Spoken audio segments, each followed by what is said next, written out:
The village of Dalton is more than $3.5 million in the hole. Mayor Tiffany Henyard is accused of misusing money, and today, she's nowhere to be found. I've never seen any municipality have so many credit cards out there. Orders going out to each is mind-boggling. When you don't answer questions, there's something to hide. Even though Tiffany Henyard gave off the impression of being carefree, panic was building as more and more individuals started to turn against her. In a startling turn of events, one of Henyard's former trusted assistants came forward to reveal the extent of Henyard's corruption and dubious activities. This revelation exposed a network of unethical behavior that rocked the community. The drama surrounding Hen's demise was developing quickly as new information kept coming to light, making her already perilous situation even more complicated. Henyard had previously served as Dalton's powerful mayor in charge of political empire that, until recently, seemed unstoppable, but it soon fell apart, taking Henyard's reputation with it. The most recent factor in her demise was an unexpected turn of events from Carmen Caro, one of her closest allies. Despite her outward persona as a superwoman, Caro, a trusted member of the Fen Township Board, publicly accused the 41-year-old mayor of unethical behavior and using predatory tactics to gain power. According to Caro Henyard, the mayor had been manipulating residents, employees, and vendors while in office, all the while creating a false illusion of success funded by hard-earned taxpayer money. Mayor Henry was no longer able to avoid criticism when giving a speech in public. Henyard tried to place the responsibility for the current issue elsewhere, but her defense only served to emphasize how dire things were for her, as Caro clarified why she had remained silent for years about Henyard's extravagant spending and dubious financial practices. After noticing a pattern of behavior that she could no longer ignore, Caro felt obliged to speak up. "I'm speaking up not for myself, but for those who have suffered because of what I see to be Henyard's leadership." Caro claimed that many people were caught aback by her abrupt willingness to speak up. Given the influence Henyard had over the township, including a tight hold on local law enforcement and the public narrative, it was reasonable to take some time to come out. The increasing dissatisfaction was not significantly reduced by Hen's public remarks that avoided accountability and placed the blame elsewhere. "I believe I'll give you a different name." In what seemed to be an effort to scare Caro, Henyard said, "I trusted the administration, so I refrained from asking questions." Caro clarified, "But as soon as I lost trust, I began to question the procedure." When Caro reacted with an unquestionable truth she had discovered, Hearn's attempt to discredit him backfired.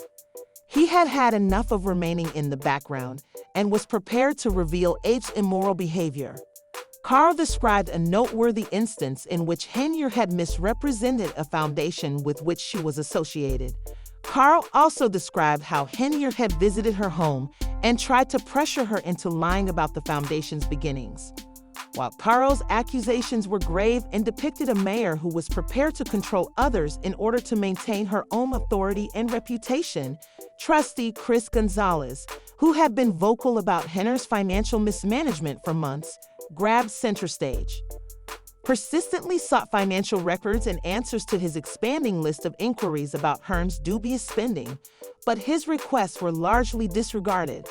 The pressure eventually led to a heated board meeting where, rather than being a normal discussion, the agenda was dominated by subjects pertaining to Hen's alleged due to financial mismanagement.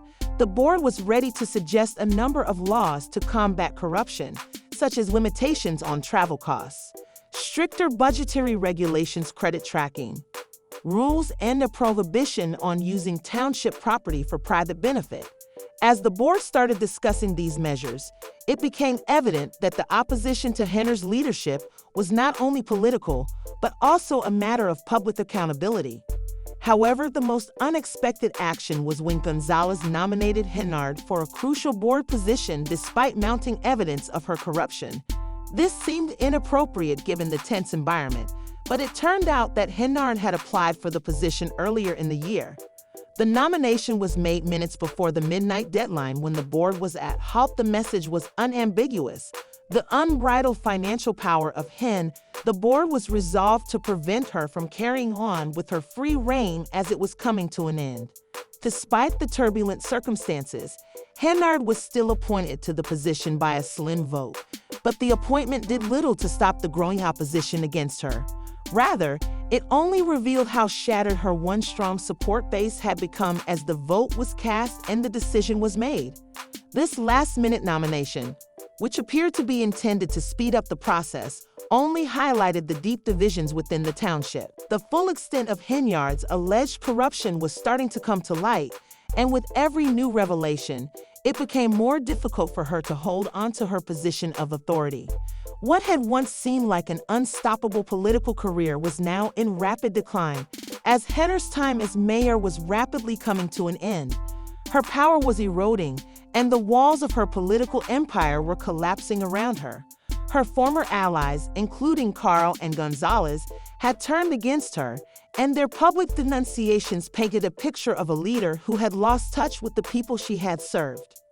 Decrease as more people come out to tell their tales of being manipulated, the community remained on edge, anticipating the next shocking development in this ongoing scandal.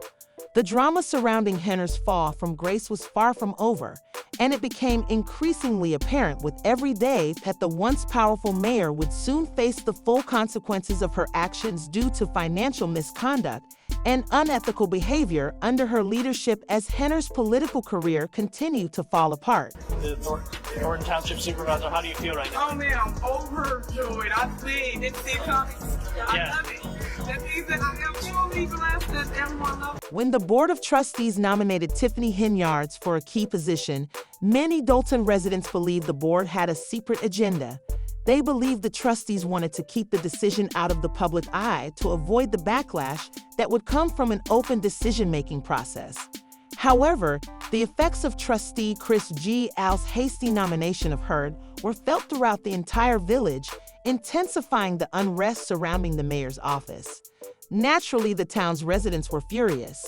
One resident expressed their outrage, saying, "I'm devastated that this woman came into our town and wasted all of our tax dollars."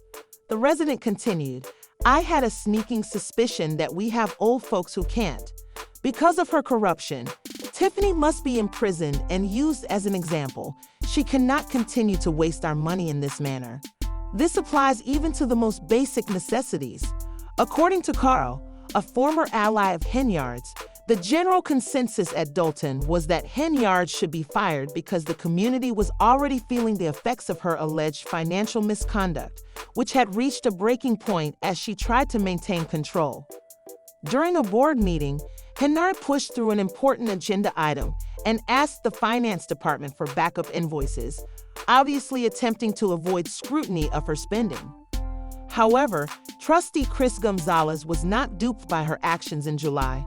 Replaced former employee Keith Freeman, who had dared to reveal her dubious spending, with devoted ally Keith Price without requesting board approval.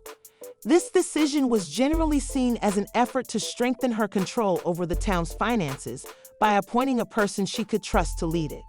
Even though there was no official process in place, Gonzalez was keen to make sure that Henyard could not ignore the problem by pointing out that Price lacked the authority to handle sensitive financial data without the required authorization. Henyard attempted to persuade the board that Price's appointment didn't need board approval, even asserting that it had received consent beforehand. However, as the meeting went on, it became evident that Gonzalez would not permit Henyard to influence the situation any longer. When Henyard called for a vote on the invoices, she was obviously hoping to crush the motion, but she encountered resistance. Despite her efforts, Henyard lost this round, indicating a change in the balance of power because it became clear that her once loyal allies were no longer willing to support her actions. Henyard was the only trustee to vote against the motion, while Gonzalez and Carl voted in favor of obtaining the villagers' invoices. The villagers eagerly awaited the outcome of this vote, hoping it would mark a turning point in their favor, but the township remained high and the struggle for control over Dolton was far from over. Henyard was still clinging to power and tried to defend her position, but the attempts to expose enemies or financial The motion was a major step in revealing the truth about Hen's financial mismanagement and dubious tactics, and the support for it was only growing. The tide was obviously turning against Henyard as she tried to recover control of the situation, but it was unclear if she could weather the storm and hold onto her position. Henyard called a special meeting of the Thoron Township Board in an attempt to overturn recent ordinances that were implemented to curb or uncheck spending. The new rules, which mandated that all expenses be pre-approved, dealt a direct blow to Henyard's reckless spending habits when none of the 4 township trustees attended. Henyard responded fiercely, saying that these new policies were preventing the township from providing vital services to children and senior citizens. You thought this was just a way to stop Tiffany Henyard, but it's actually about stopping the services here in Thoron Township. Despite Hen's ire, it was evident that the board's goal was to ensure accountability and responsibility in spending.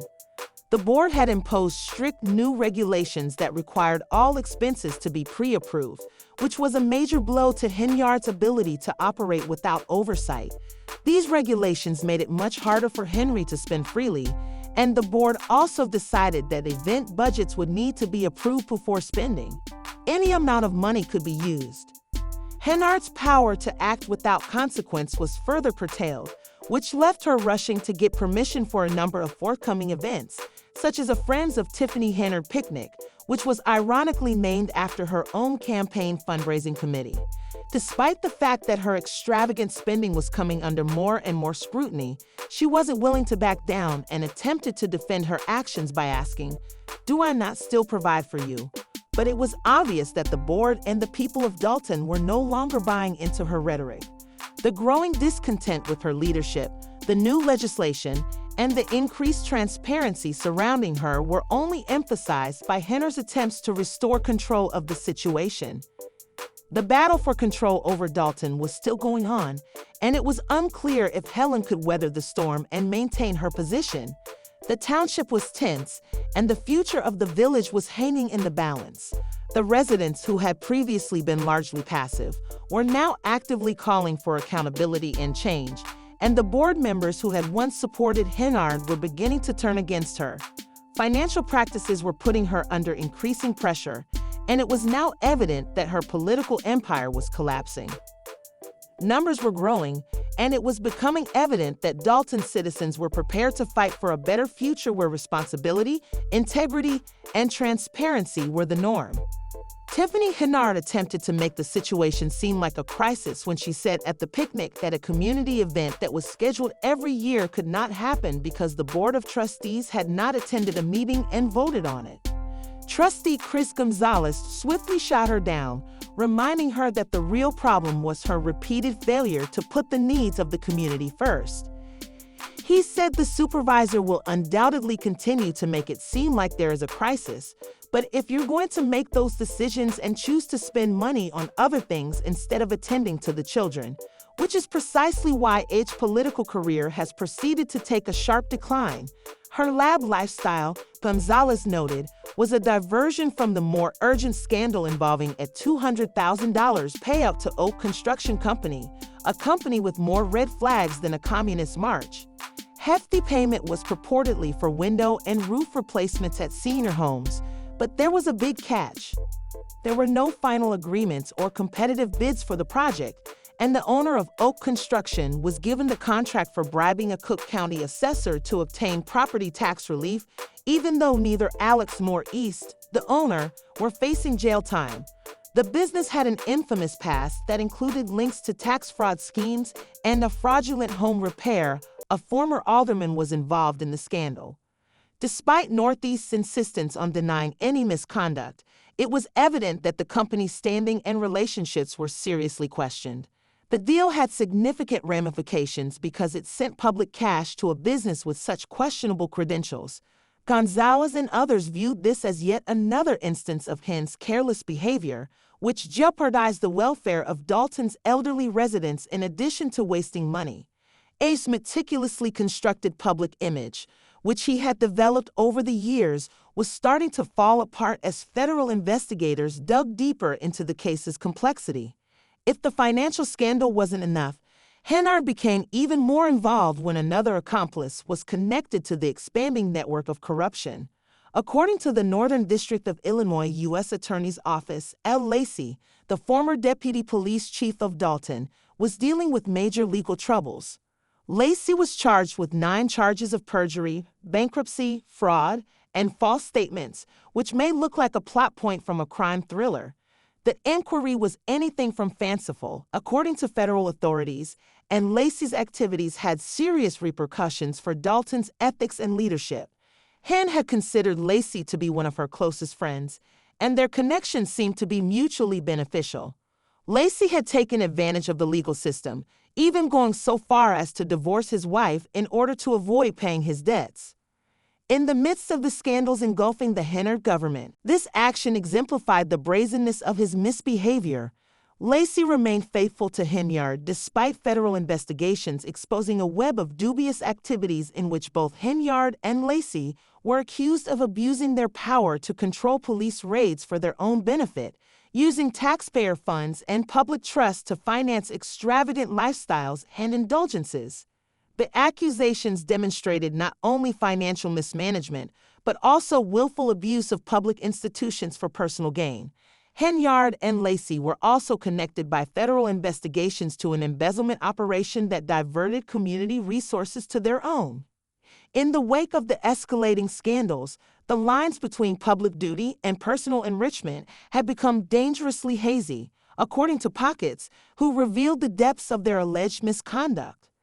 Henyard was under increasing criticism from critics who said that she had allowed Lacey's behavior and had protected him from responsibility in spite of the escalating fallout.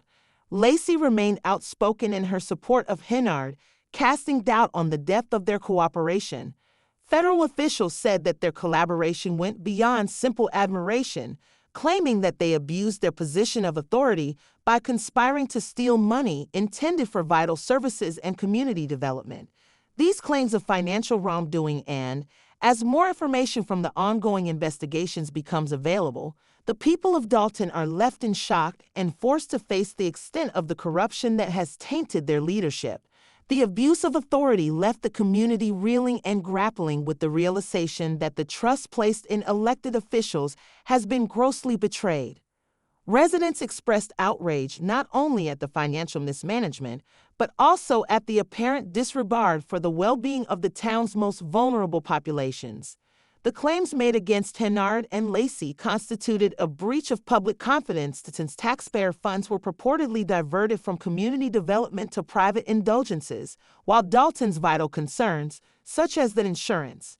Families who relied on vital services were facing further difficulties as a result of the crisis and unresolved financial instability. Her administration was further tarnished by each new revelation about her actions, which showed a pattern of decision-making based on self-interest rather than the welfare of the community. Although Henyard's political career once seemed promising, her fall from grace was swift and dramatic, and she was now under intense public and legal scrutiny as federal investigators pieced together the full extent of her administration's misdeeds.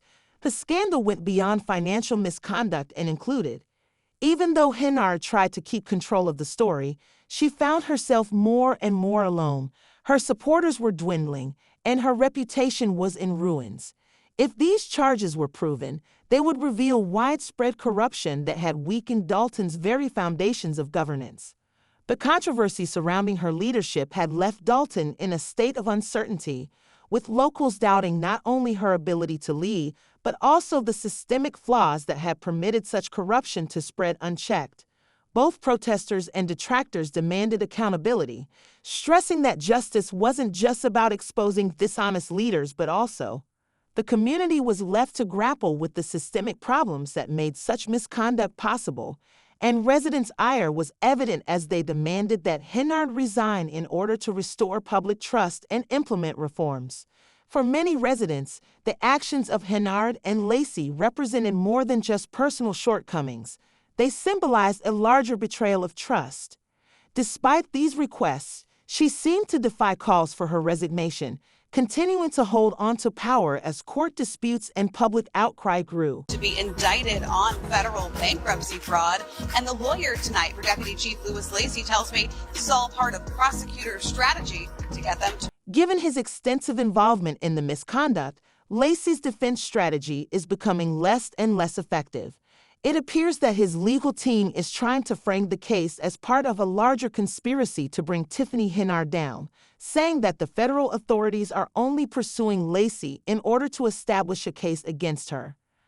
However, the indictment against Lacey exposes his efforts to hide his financial difficulties in 2019, revealing bankruptcy following an attempt by a plaintiff to enforce a settlement agreement that stated Lacey owed $443,000 of a $555,000 payout. Lacey's financial maneuvers persisted when he filed for bankruptcy once more in 2020, reportedly to conceal his income and avoid repayment. Lacey is charged with lying about his divorce and making false statements to hide bank accounts.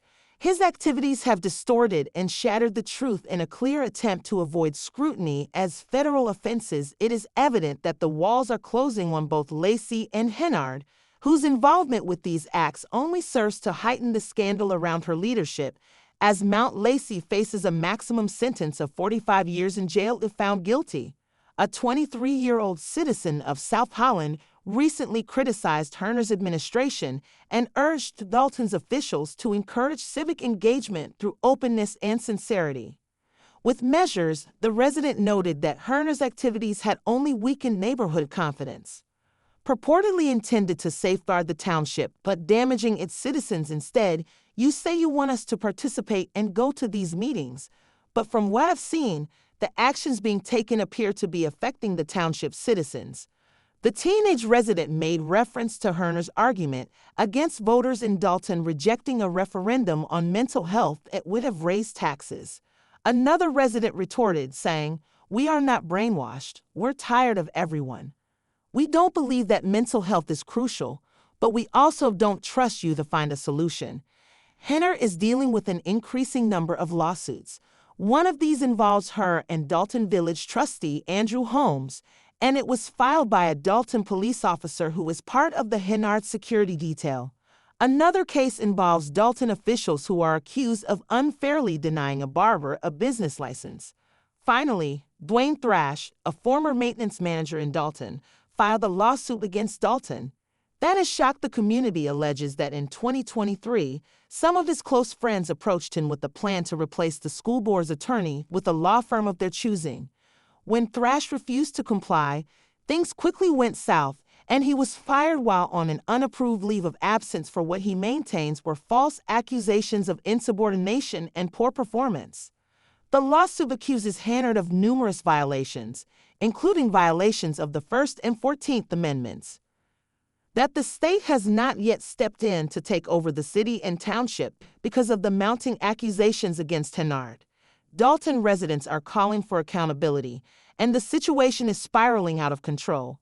Will the state act to end this political unrest, or will Henyard continue to evade the consequences of her actions? One local resident put it this way: "None of this is normal, and the state of Illinois should be ashamed." The pressure on Henyard to resign is growing more intense, and it's hard to imagine how she can stay in office for much longer as the corruption story develops. Residents of Dalton continue to be uneasy, wondering if their local officials can be relied upon. Will Henyard's political career continue, or will the increasing legal pressure force her to office? Time will say. Thank you for watching the Celebrity News. We'll talk to you again soon. Keep an eye out. Until we meet again, thanks for watching Visual Vortex.